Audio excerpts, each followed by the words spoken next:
Hey, what's going on, guys? So I put out that video this morning because of that article that said the shorts have netted or profited $522 million, $500 million in the month of August from shorting AMC stock.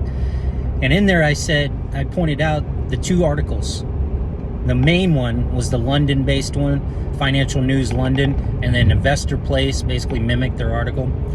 And what's crazy is if you do a little research, I said who owns them. I went in and did a little bit of research and found out some pretty crazy stuff.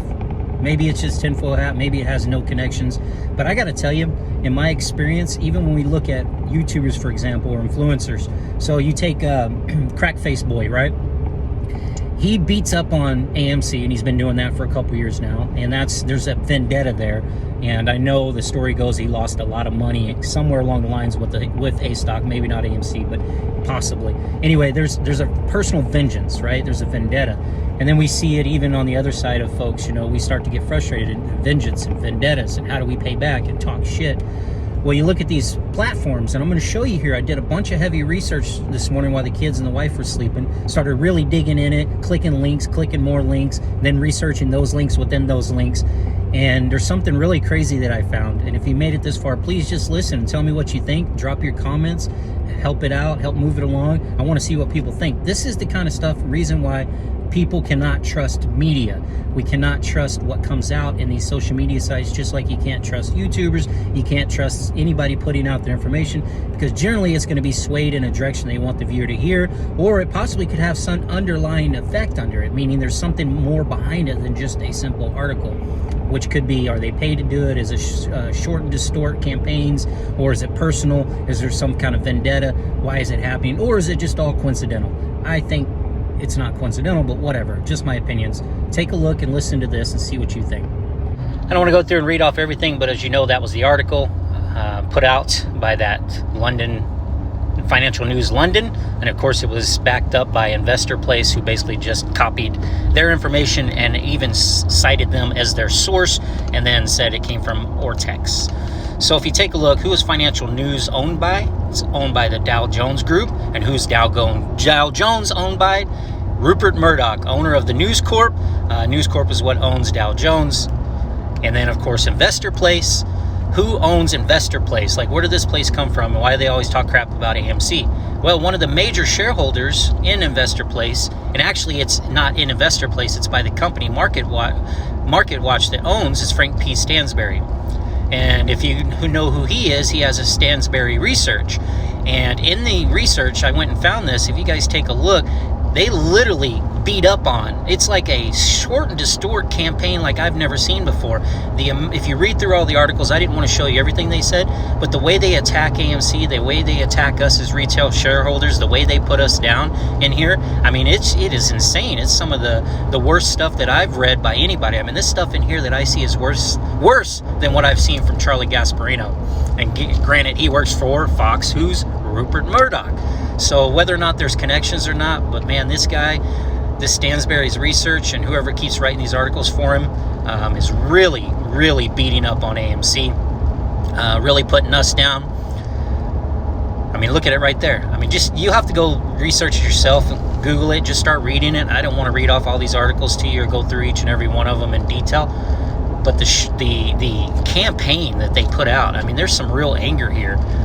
This Dan Ferris guy, some real frustrations towards AMC. It almost seems personal to me if you read the words. Like, it's as bad as, like I said, Crackface guy.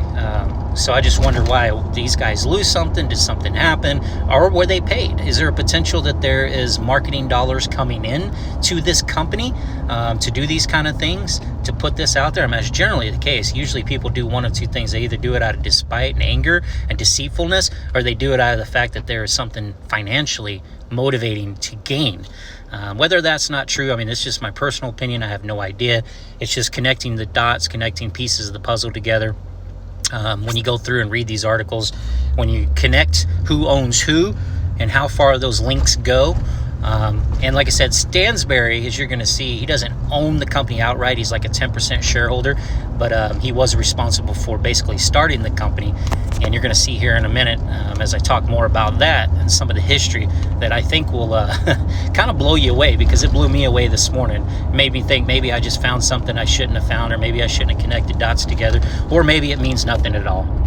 Now, one of the things I did find is there's a whole article review piece written out talking about the Stansberry's research, whether or not people should be joining their services, whether or not it's a scam or it's a good service that's provided out there. And these guys go over seven red flags and reasons why they're not on board. Do they think they're a scam company? No, I'll put that out there, but they do talk about it. So the fact there's an article written about what's happening with that Stansberry's research just opens your eyes.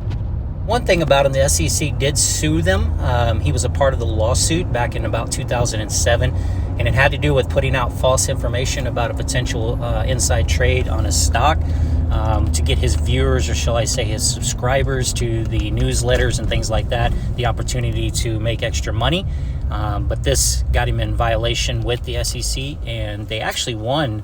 The way I understand it, they won the case, and he was required to pay out $1.5 million in fines.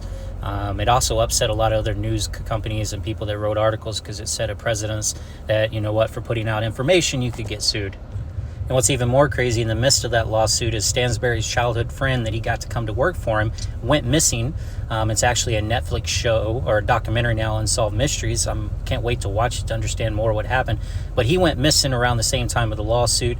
And kind of there's a backstory. If you really dig deeper into the backstory, he went missing and then he showed up at a hotel. He was in the hotel dead, and actually not in the hotel. He was dead because he apparently jumped to his suicide. But the crazy part is Stansberry's corporate place was the last place he called, and his cell phone, his glasses didn't have any damage when they hit the ground. So that's kind of their basis behind the unsolved mystery of why he died. Police, of course, came to the conclusion that it was suicide. But what's up with suicide and these guys jumping out of buildings? It is crazy this guy committed suicide around the time of the lawsuit and jumped out of a building. Where have we seen that before? Was that Bed Bath & Beyond? But anyway, why would that happen? Like, why would these guys just jump out of buildings like that and they disappear for a week? Is it really suicide? I mean, those are things, but we got to watch the Netflix show to see and hear and learn more about it. Regardless, let's move farther along. I was curious what Frank Porter Stansberry's net worth could be. This one article states he has about a net worth of $1.12 billion, which isn't much money. Then another one states that he has roughly about $5 billion worth of net worth. So it doesn't seem like this man has a lot of money to lose, but a lot to gain. Something that I found interesting is he's done a lot of selling lately. He sold us a lot of his stock in the company, while his insiders, some of his other insiders, have all been buying the stock. Now, he did heavily buy the stock in 2022, but he also sold the stock off tremendously here in 2023, especially in the last 2 or 3 months alone. So what is going on? What is encouraging him? Why is he selling off the stock at such a rapid pace? What choices? Who knows? That's only in his head. But, I mean, could he be hurting for money? I don't know. But what does lead me to believe there could be an issue is there was a letter he wrote to the board of the company. And basically, if you go through that letter, you'll see that he was highly frustrated when it went IPO. He was promised to get like $100 million out of it, and that didn't happen.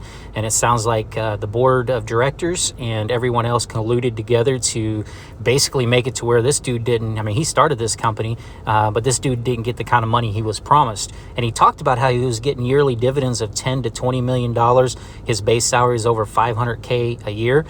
And that's a lot of different money, but for him to be selling off this number of stocks and this value, and right now in June, July, and August, why is that? I mean, why would he be selling off? What's really going on?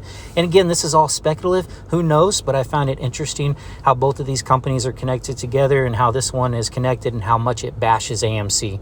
So just thought I'd bring this to your attention, guys. I highly encourage you to do your own DD research, maybe do some Googling when you're bored like I do, and you can read deeper into the articles and you can find out just as much information as I have. Thank you so much for tuning in. Anyway, guys, it's just my opinion, information I gathered together. It may not even be connected. It may not mean nothing at all whatsoever. So no like attacks towards that man. But when you lay that out and you look at it the way I saw it, it makes you wonder. Sometimes, you know, when you find smoke and you keep searching and you keep searching where that smoke's coming from, you find a little fire somewhere in there. As far as like the Fox News, Rupert Murdoch, News Corp, I mean, Who knows how that's connected? I mean, that's big money across the board, obviously. So what could be connected there? What may not be? All I know is some of the biggest doubters and downplayers of the stock has been obviously Charlie Gasparino, of course. And then Investor Place, see how it's connected, has seemed to be shown to attack AMC a lot over the last 2 years. Now, either they're just media companies looking to jump on board just like AMC YouTubers do, to get a part of the hype, to give them people to subscribe, people to listen to them, people to hear what they have to say. It could be the exact same thing. Maybe it means nothing. Maybe they're just naysayers and they're just putting that information out there. Or maybe the short and distort campaigns are real. Maybe, especially when you look at the Stansberry's research and that writer, the way the words come out, I'm telling you, it feels like hate and anger, in my opinion. It feels like something more is there, personable, and that's usually either a vengeance or money lost, is what I've learned. But again, it could be just a bunch of crap. But what do you guys think, man? Drop your comments. I was digging deep, and I'm like, my God, sometimes when you get in on these rabbit hole journeys and you start digging in, you start connecting dots and looking at things, it's wild what you'll find. And it does give me reassurance that obviously we're in something heavily like this, but how bad is it? You know what I mean? Like, that they would take the time to do this. It just doesn't make sense. It doesn't add up the way they put these hit pieces out.